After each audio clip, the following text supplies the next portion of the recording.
PUG South and Southeast Asia.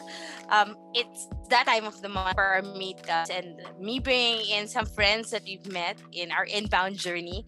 Today, I'm very excited to have a conversation with my professor in RevOps.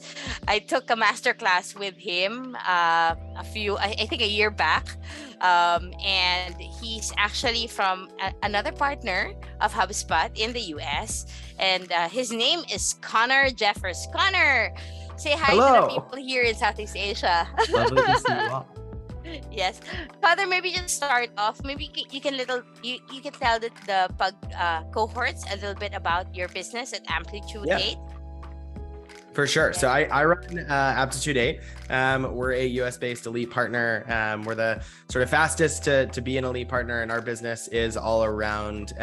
We do a lot in the RevOps space, and then we've increasingly gotten more and more into sort of solutions architecture and technical integration, and sort of customizing and building HubSpot as the platform versus doing sort of the marketing agency services type stuff. And we're at about 45 headcount right now. Business is just under 3 years old, and sort of don't have plans to stop growing anytime soon.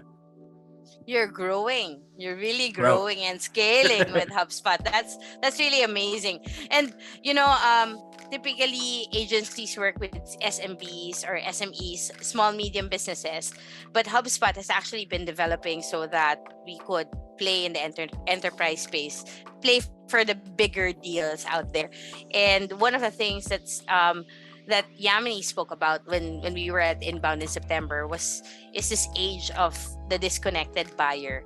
And a big part of that is really has to do with data and systems that are disjointed. And having had work in this space with thinking about with clients, how does data really have a play in organizing companies' systems in this age of the disconnected buyer for you? Yeah. So I think that there's kind of two main things that we kind of look at and see, right? So one is some companies are really, really good at this. And it's sort of like Amazon or Apple's a great example, right? Like they know everything about you, everything's tailored to you. People are really getting accustomed to this very personalized experience. And like, I don't want to tell anybody something that they should already know. And it causes frustration across the customer journey, both pre and post sale. And so I think that there's this, the bar has been raised in terms of what people are expecting. And so what ends up happening is it doesn't matter the level of scale of business that you have, the customer is expecting to be treated as if you know all these things about them already, because you do. And one of the struggles that we see for most organizations is that if they are smaller, if they're less sophisticated, if they have less in-house technology or operations resources, they have information about their customer in their CRM, they have information about their customer in their marketing solution, in their ERP, and it's all fragmented. And so it's really challenging for people in any of those go-to-market teams when they're having a conversation with somebody to really say, okay, cool, like you're a customer, here's your last order, here's how big and important you are, here's the size that you are, here's who you last interacted with, and I can make it really easy and streamlined to work with us and buy from us.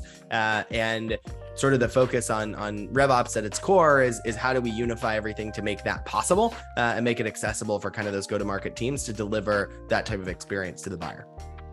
Yeah, so a lot of companies actually that I've spoken to several who say that, hey, we're not that big to do RevOps yet.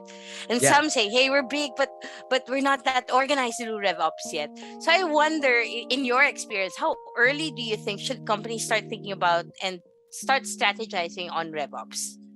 Yeah, I honestly, I wouldn't necessarily say it's a day one investment, right? Because it's one of those things where once you have customers and once you have go-to-market teams and once you have some level of intricacy, and that happens way earlier than people think it does. I think that there certainly is a threshold of entropy that you have to hit before this is viable, but that threshold is not 10,000 customers. It's probably closer in the do you know everyone who buys from you by first name? Then maybe RevOps doesn't matter as much. And as soon as you're like, oh, wow, I don't know who these people are, and I've never spoken to them, and they're interacting with the business and they're interacting with my company, and I don't know, as soon as that point hits, you're like, okay, we need to figure this out. We need to operationalize it. We need to systematize it. We need to capture this information. And I think that happens for organizations a lot earlier than they think it does. And the more that you are prepping for that early on, maybe the longer you can go without needing a dedicated like headcount to manage this piece. But it's something that matters as soon as you reach you don't know everybody on a first name basis and you don't know everything about their relationship with you, which I think happens pretty quickly in the life cycle. Yeah, so talking about prepping for RevOps, what are some tips that you can give for companies as they build their RevOps strategy? Where should they start? Yeah, I mean, I think the first thing is how can you get a trusted and viable set of and I'll use the word buyer data versus customer data. I think that it's customers are more complicated because they have more touch points, but this is really relevant across any stage of that buying journey, and really focus on unifying that data set. And so I think that there's approaches that are, extract everything, throw it in a data warehouse type of approach. Though usually if you're earlier and smaller, like that's not super viable. And so really focus on how can you unify your systems and your tools so that you can look somewhere, and it could be something like a HubSpot, and really get a firm understanding of who is this buyer, what have they done with us, what's all the information about them, and how can I see that all in one place. And that's sort of like problem number one. And if you can solve for that, then you could start to sort of figure out, okay, now what can I do with this data to equip and empower some of what my overall objectives are? Yeah, so just the last question, because we typically leave our cohorts with a little something that they can start with when they're exploring new topics like this, like RevOps.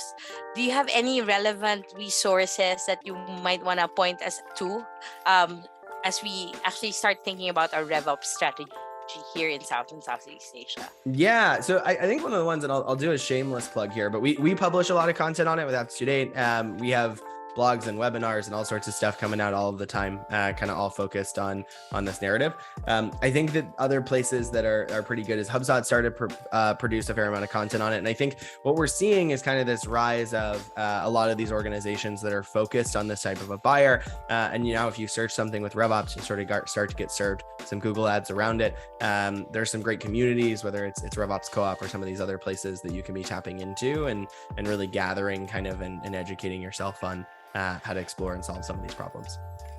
Super, super great, Connor. Don't worry. I will make sure that in this video, I'll put your link. I know, Sure. I mean, guys, I've been checking out a lot of the content of Amplitude 8 also on RevOps, for the past year. And really, they have really great content that we can use to start off some worksheets that we can work on as well. That we can, to just give us a feel of what RevOps is really about. So Yeah. I'd like to take this opportunity, Connor, to thank you for your time. I know we're switched. It's night at my time. It's morning at your time.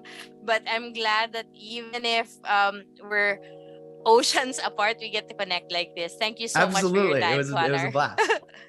Thanks, Connor. Absolutely. Thank you.